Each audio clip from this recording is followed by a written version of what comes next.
علی علی کر کے غم مٹیں گے، نام حیدر تو ایک عبادت ہے، نام حیدر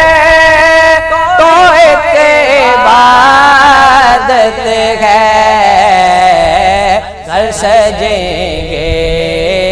گھر سجیں گے، علی علی کر کے گھر سجیں گے، علی علی کر کے غم مٹیں گے، غم مٹیں گے۔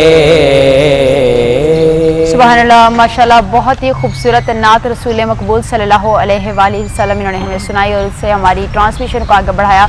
ناظرین، آج کا جیسے کہ ہمارا ٹاپک ہے حضرت علی رضی اللہ تعالیٰ عنہ، تو انہی حوالے سے ہم بات کریں گے۔ ہمارے مفتی صاحب موجود ہیں۔ السلام علیکم سر، ونس اگین۔ اور سر، آج یوم شہادت ہے حضرت علی رضی اللہ تعالیٰ عنہ کا، تو سب سے پہلے تو اس پہ بات کر لیتے ہیں۔ بسم اللہ الرحمن الرحیم۔ حضرت علی المرتضیٰ شیر خدا کرم اللہ وجہہ الکریم، میں تھوڑا سا پہلے ان کا انٹروڈکشن جی، شجر نصب ان کا کر دیا جائے تو آپ 13 رجب ہجرت سے 23 سال پہلے آپ صلی اللہ علیہ السلام کی ولادت باصادت ہوئی۔ یہ اس وقت آقا علیہ السلام کی عمر پاک 30 سال تھی۔ آپ کی والدہ محترمہ، ان کا نام فاطمہ بنت اسد تھا، وہ اس وقت کعبہ شریف کا طواف کر رہی تھی۔ تو جب وقت ہوا ولادت کا تو روایت میں آتا ہے، اور اب بھی میں خود زیارت کر کے آیا ہوں اس دیوار کی جہاں سے وہ دیوار شق ہوئی، آپ کی والدہ محترمہ کعبہ شریف کے اندر گئی، وہاں آپ کی ولادت باصادت ہوئی۔ سبحان۔ تو سب سے پہلی نظر حضرت علی المرتضیٰ شیر خدا رضی اللہ تعالیٰ عنہ کی جو اس دنیا میں آ کے جس پہ ہستی پہ ڈالی، وہ تاجدار کائنات کی تھی۔ 30 سال کی عمر مبارک تھی، اور آپ علیہ السلام پوری زندگی آقا علیہ السلام کی تربیت میں رہے۔ آپ صلی اللہ علیہ وسلم نے ہی آپ کی تربیت کی، آپ کی پرورش کی، پورا زندگی آقا علیہ السلام کے ساتھ رہے۔ اور پھر 40 ہجری کو 19 رمضان 40 ہجری کو نماز فجر جب آپ علیہ السلام پڑھانے کے لیے آئے تو ایک عبد الرحمن بن ملجم جو تھا، خارجی تھا، اس نے زہر آلود تلوار کے ساتھ آپ پر وار کیا۔ زخم چونکہ گہرا تھا، 2 دن آپ اسی حالت میں رہے، تو اس کے بعد پھر 21 رمضان 40 ہجری کو جو آج ہے آپ نے شہادت پائی۔ تو شہادت کے بعد چونکہ اس وقت خارجیوں کا زیادہ غلبہ تھا، تو آپ کے صاحبزادگان نے یعنی کہ پوشیدگی سے آپ کو دفن کر دیا۔ اب آپ کا مزار پاک کہاں ہے تو اس میں مختلف روایتیں ہیں، لیکن مشہور یہ ہے کہ آپ نجف میں ہیں یا کوفہ میں دارالعمارت میں ہیں۔ تو حضرت علی رضی اللہ تعالیٰ عنہ کے یہ تھوڑا تعارف تھا۔ نسب کے حوالے سے میں ایک بڑی ایمان افروز بات بیان کرنا چاہتا ہوں۔ دیکھیں، حضرت علی رضی اللہ تعالیٰ عنہ حضور صلی اللہ علیہ وسلم کے چچا زاد ہیں، آپ کے کزن ہیں، چچا زاد ہیں۔ تو آپ کے والد محترم حضرت ابو طالب رضی اللہ تعالیٰ عنہ، اور حضرت ابو طالب رضی اللہ تعالیٰ عنہ کے والد محترم حضرت عبد المطلب، اور دوسری طرف آقا علیہ السلام کے دادا بھی حضرت عبد المطلب۔ تو جو ایمان افروز بات ہے نسب کے حوالے سے وہ یہ کہ حضرت عبد المطلب تک، حضرت آدم علیہ السلام سے لے کر حضرت عبد المطلب رضی اللہ تعالیٰ عنہ تک آقا علیہ السلام اور حضرت علی رضی اللہ تعالیٰ عنہ کا نسب ایک ہے، شجرہ ایک ہے۔ اب حضرت عبد المطلب سے آگے 2 پشتوں کے لیے آقا علیہ السلام اور حضرت علی رضی اللہ تعالیٰ عنہ کا نسب جدا جدا ہوا ہے۔ حضرت علی رضی اللہ تعالیٰ عنہ کا نسب حضرت ابو طالب رضی اللہ تعالیٰ عنہ کی طرف آ گیا، اور تاجدار کائنات کا نسب حضرت عبداللہ رضی اللہ تعالیٰ عنہ کی طرف آ گیا۔ پھر یہ چلا، لیکن اس کے بعد جب حضرت علی رضی اللہ تعالیٰ عنہ کی شادی ہو گئی سیدہ کائنات فاطمہ الزہرا رضی اللہ تعالیٰ عنہ سے، تو یہاں سے پھر آقا علیہ السلام کا جو نسب اور حضرت علی رضی اللہ تعالیٰ عنہ کا نسب جدا ہوا تھا، یہاں آ کے پھر مل گیا، اور قیامت تک پھر آگے نسب جو ہے حضرت علی رضی اللہ تعالیٰ عنہ اور حضور صلی اللہ علیہ وسلم کا ساتھ چلے گا۔ یہی وجہ ہے کہ حدیث پاک ہے، آقا علیہ السلام نے فرمایا لوگ جو ہے نا یہ مختلف درختوں سے ہیں، مختلف شاخوں سے ہیں، مختلف نسبوں سے ہیں، لیکن فرمایا انا والی من شجرۃ واحدہ، فرمایا میں اور علی ایک ہی نسب سے ہیں۔ ایک ہی نسب سے ہیں۔ اللہ رب العزت نے یہ اعزاز حضرت علی رضی اللہ تعالیٰ عنہ کو عطا فرمایا ہے، سبحان اتنا اللہ، نسب مبارک ہے آپ بے کا۔ شک بے شک۔ اچھا مفتی صاحب یہ بھی بتا دیجئے کہ ان کی ابتدائی زندگی، حضرت علی رضی اللہ تعالیٰ عنہ کی ابتدائی زندگی کس طرح سے گزری، اور اس کے بارے میں بھی ذرا ڈیٹیل میں بتائیے گا۔ جی میں عرض کرتا ہوں کہ میں نے جیسے عرض کیا کہ آقا علیہ الصلوۃ والسلام نے چونکہ حضرت ابو طالب رضی اللہ تعالیٰ عنہ جنہوں نے آقا علیہ الصلوۃ والسلام کی پرورش کی، وہ چونکہ مالی لحاظ سے ذرا اتنے اسٹرانگ نہیں تھے، تو اس لیے آقا علیہ الصلوۃ والسلام نے ابتدا سے ہی حضرت علی رضی اللہ تعالیٰ عنہ کو اپنی گود میں لے لیا، بیٹوں کی طرح ان کی پرورش کی۔ سبحان اللہ۔ بلکہ آقا علیہ الصلوۃ والسلام، میں نے عرض کیا کہ حضرت علی رضی اللہ تعالیٰ عنہ کی عمر مبارک 10 سال تھی جب آقا علیہ الصلوۃ والسلام نے اعلان نبوت کیا ہے، سبحان اللہ۔ 10 سال کی عمر مبارک تھی، تو آپ کا دن رات آقا علیہ الصلوۃ والسلام کی تربیت میں گزرا ہے، پرورش میں گزرا ہے، بلکہ یہاں تک کیا کہ نماز فرض ہونے سے پہلے بھی حضرت علی رضی اللہ تعالیٰ عنہ حضور صلی اللہ علیہ وسلم کے ساتھ نمازیں پڑھا کرتے تھے، دیر رات گزرا۔ اس لیے ہم یہ کہہ سکتے ہیں کہ آپ کی زندگی میں کوئی ایسی برائی زمانہ جاہلیت کی، شراب نوشی کی، بعض لوگ یہ بھی کہتے ہیں کہ معاذ اللہ جب شراب حلال تھی تو حضرت علی رضی اللہ تعالیٰ عنہ نے بھی شراب پی، نہیں، ہر ایک کے بارے میں ہو سکتا ہے، لیکن جس کی پرورش اول دن سے لے کے پیدائش سے لے کر عمر تک جو ہے نا آقا علیہ الصلوۃ والسلام کی پرورش ان کی تربیت میں گزری ہو، ان کے ساتھ یہ جو ہے نا چیزیں نہیں آ سکتی۔ یہی وجہ ہے کہ جب آقا علیہ الصلوۃ والسلام نے سب سے پہلے گھر والوں کو بلایا، جیسے کہ مشہور واقعہ ہے، حضرت ابو طالب رضی اللہ تعالیٰ عنہ نے دعوت کی اور آپ نے اپنے خاندان کے لوگوں کو بلایا اور فرمایا کہ کون اس مشن میں میری ہیلپ کرے گا، میرا ساتھ دے گا، تو حضرت علی رضی اللہ تعالیٰ عنہ 10 سال کے بچے ہیں، چھوٹے بچے ہیں ابھی، یعنی کہ وہ کھڑے ہو گئے، یا رسول اللہ کوئی ساتھ دے نہ دے میں آپ کا ساتھ دوں، سبحان اللہ، آقا علیہ الصلوۃ والسلام کے ساتھ۔ اس طرح پاکیزگی میں، طہارت میں آپ نے کبھی بتوں کی پوجا نہیں کی، آپ نے کبھی زمانہ جاہلیت کے کسی گناہ میں شریک نہیں ہوئے، آپ نے کبھی کوئی جوا نہیں کھیلا، آپ نے کبھی کوئی شراب کے نزدیک نہیں گئے۔ کیوں؟ اس لیے کہ جب تاجدار کائنات کی پرورش میں سب کچھ ہو رہا تھا تو پھر یہ ممکن نہیں ہے کہ حضرت علی رضی اللہ تعالیٰ عنہ سے اس طرح کی چیزیں جو ہے نا وہ سرزد ہوں۔ تو یہاں میں آپ کو ایک بات عرض کرنا چاہتا ہوں، ویسے یہ کہا جاتا ہے کہ سب سے پہلے عورتوں میں سے اسلام لائی حضرت خدیجۃ الکبریٰ، بڑے جو جوان تھے ان میں حضرت ابوبکر صدیق رضی اللہ تعالیٰ عنہ، غلاموں میں جو غلام تھے، پریزنٹ غلام تھے، ان میں حضرت بلال، آزاد کردہ غلاموں میں حضرت زید، اور بچوں میں حضرت علی رضی اللہ تعالیٰ عنہ۔ یہ تو کیٹیگری ہے نا عمر کے لحاظ سے، یا ٹھیک ہے نا، لیکن اوور آل اگر دیکھا جائے کہ کون سب سے پہلے اسلام لایا ہے تو وہ حضرت خدیجۃ الکبریٰ لائی ہیں، اور ان کے بعد جو سب سے پہلے اسلام لائے ہیں وہ حضرت علی شیر خدا رضی اللہ تعالیٰ عنہ ہیں۔ یہ وجہ کے بعد حدیث میں آتا ہے، ایک بڑی پیاری حدیث پاک ہے، میں آپ کو عرض کر دوں، حضرت فاطمہ الزہرا رضی اللہ تعالیٰ عنہا آقا علیہ السلام کے وصال مبارک سے تھوڑی دیر، کچھ چند دن پہلے آقا علیہ السلام کے گھر گئیں، تو آقا علیہ الصلوۃ والسلام نے ان کے ساتھ سرگوشی کی۔ وہ بڑی مشہور حدیث ہے کہ آپ رو پڑی پھر ہنس پڑی، وہ سنی ہوئی ہے نا حدیث پاک، تو اسی میں آقا علیہ الصلوۃ والسلام نے ایک سرگوشی کی اور حضرت فاطمہ الزہرا رضی اللہ تعالیٰ عنہ سے فرمایا اما ترضین، فرمایا بیٹی کیا تو اس بات سے راضی نہیں ہے کہ انی زوجتکی، کہ میں نے تیری شادی اس شخصیت سے کی ہے اقدم الناس سلمن، جو اسلام لانے میں تمام لوگوں سے پہلے ہے،